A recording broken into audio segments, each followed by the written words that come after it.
अस्सलामु अलैकुम वरहमतुल्लाहि वबरकातुहू। देखिए कैसी प्यारी और ख़ूबसूरत आवाज़ परिंदों की सुनाई दे रही है। तो मैंने सोचा कि चले आपको एक इल्म की बात बताते हैं, दीन की बात बताते हैं, क्योंकि दीन की बात सीखने पर अल्लाह के नबी सल्लल्लाहु अलैहि वसल्लम की हदीस से ये बात साबित है कि दीन की एक बात सीखना ये हज़ारों रकात नफल नमाज पढ़ने से बेहतर है।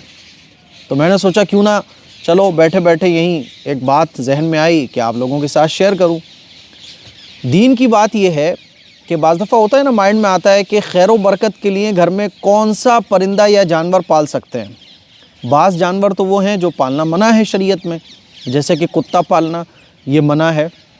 हाँ, खेत की हिफाजत के लिए और ज़रूरत पर शिकार के लिए तो ज़रूरत पर कुत्ते को पालने की इजाज़त है, लेकिन वो भी अंग्रेज़ों की तरह नहीं, बस ज़रूरत की हद तक। इस पर मैंने कल वीडियो भी बनाई थी, तो लोगों ने बड़े सारे बैड्स कमेंट्स किए। मुझे इससे फ़र्क नहीं पड़ता, क्योंकि देखो मैं दीन का काम कर रहा हूँ, दीन की बात बताना मेरा काम है। असल में होता क्या है कि कभी इस तरह की बातें, दीन का इल्म हम लोग हासिल तो करते नहीं हैं, है ना। तो जो चली चलाई बातें हैं उन्हीं को हम दीन समझ रहे होते हैं। फिर कभी दीन की बात कोई बता दे और वो कानों में हमारे बात पड़ जाए तो अजीब लगती है। कुछ लोगों ने कहा, अरे मुफ्ती साहब इससे बढ़िया तो आप गार्ड रख लेते। तो मेरे भाई, यहाँ गार्ड की ज़रूरत नहीं है, रात में यहाँ गार्ड रुकेगा भी नहीं, और गार्ड जो है वो 24 घंटे नहीं रुकेगा। ये पूरा माल जो है ना, इस पूरे एरिए में, ये 3 बीघा ज़मीन है, इस ज़मीन पर गार्ड भी नहीं रुकेगा रात में। और चोर जब आएंगे ना तो गार्ड को भी बांध कर डाल देंगे यहाँ। किसी ने कहा कैमरा लगा लो, तो भाई कैमरे का सेटअप ही उखाड़ के ले जाएंगे। समझ आ रही है बात। वो सोचेंगे यार ये कैमरा तो और भी महंगा लगेगा, 8-10-20 हज़ार रुपये का पूरा सेटअप लगेगा, वो पूरा का पूरा ले जाएंगे। तो यहाँ क्या है ना, इतनी बड़ी बाउंड्री में, ये असल में नया इलाका है, गांव देहात का एरिया है, तो यहाँ अभी आबादी नहीं है। तो जो चीज़ें आप लोग सोच रहे हो मेरे भी जहन में आई थी बिल्कुल, लेकिन जहाँ जैसी ज़रूरत होती है वहाँ पर वैसा ही अमल किया जाता है। तो इसीलिए आप लोग जो गलत फहमी का शिकार हैं, बाज़ लोगों ने कुछ कहा, बाज़ लोगों ने कुछ कहा। देखो, कुरान और हदीस की जो बात होती है, अगर आपको वो समझ नहीं आ रही है तो अपने इलाके के उलमा से समझो, अपने इलाके के उलमा से समझ कर फिर बाद में कुछ कमेंट करो आप। अब मैंने जो मसला बताया, पूरी दुनिया के किसी भी आलिम से आप मालूम कर लो कि कुत्ता पालना ज़रूरत पर, खेत की रखवाली पर, है ना, हिफाजत के लिए, है ना, किसी जगह की हिफाजत के लिए, शिकार के लिए, कुरान में इसका हुक्म है कि नहीं है, सही बुखारी में हदीस मौजूद है कि नहीं है, तो उलमा आपको बताएंगे। लेकिन प्रॉब्लम क्या है कि वो दीन की बातें हम ना सीखते हैं और चली चलाई बातों को दीन समझ रहे होते हैं। फिर कोई दीन की बात बताए तो बड़ी अजीब लगती है। फिर लोग कहते हैं देखो मुफ्ती साहब ने अपने पास से मसला बता दिया, देखो साहब वही वाली बात है कि अपने लिए हलाल दूसरे के लिए हराम। तो मेरे भाई ऐसा नहीं होता है। जो मैं बता रहा हूँ वो बिल्कुल ठोक पीट के बता रहा हूँ, कोई हवाई फायर नहीं कर रहा हूँ मैं। आप किसी भी आलिम से पूछ लो, और इस कुत्ते के मसले में तो किसी भी आलिम का इख्तिलाफ़ नहीं है, क्योंकि ये मसला तो कुरान से साबित है। अच्छा मुझे बताओ आप कि अल्लाह ताला, बात थोड़ी सी लंबी हो रही है लेकिन कल वाली बात की वजाहत करना भी ज़रूरी है, कि अल्लाह ताला कुत्ते के शिकार का तरीक़ा सिखा रहा हो कि शिकार कुत्ते से ऐसे करो, तो आप मुझे बताओ क्या वो नजसुल ऐन होगा? कि इसका मतलब ये कि जब कुरान में हुक्म मौजूद है तो इसका मतलब ये कि हाँ गुंजाइश है, ज़रूरत पर उसके पालने की इजाज़त है। असहाबे कहफ का कुत्ता था, बताओ क्या बोलोगे आप? असहाबे कहफ के कुत्ते की तो अल्लाह ने तारीफ़ फरमाई है। तो कुत्ते को अंग्रेज़ों की तरह नहीं पालना चाहिए। एक ज़रूरत की चीज़ है, ज़रूरत पर आप उससे अपना काम निकालो बस, ठीक है। चलिए, अब ये जो बात है कि खैर व बरकत के लिए घर में कौन सा जानवर या परिंदा पाला जा सकता है, जैसे कि घर में लोग जो है ना वो फ़िश एक्वेरियम घर में रख लेते हैं, फ़िश का एक पॉट होता है उसको रख लेते हैं। तो मैं कुछ जानवर और परिंदों के नाम बता रहा हूँ जिसका हदीस में ज़िक्र मिलता है कि इनका पालना घर में खैर व बरकत का ज़रिया है। पहली हदीस है, ये बुखारी शरीफ की हदीस है। रसूलुल्लाह सल्लल्लाहु अलैहि वसल्लम को मुबारक इरशाद है कि घोड़ों की पेशानी में क़यामत तक खैर रख दी गई है। अल्हम्दुलिल्लाह, हमारे वालिद साहब को जो है ना बचपन का शौक़ है उनके घोड़सवारी का।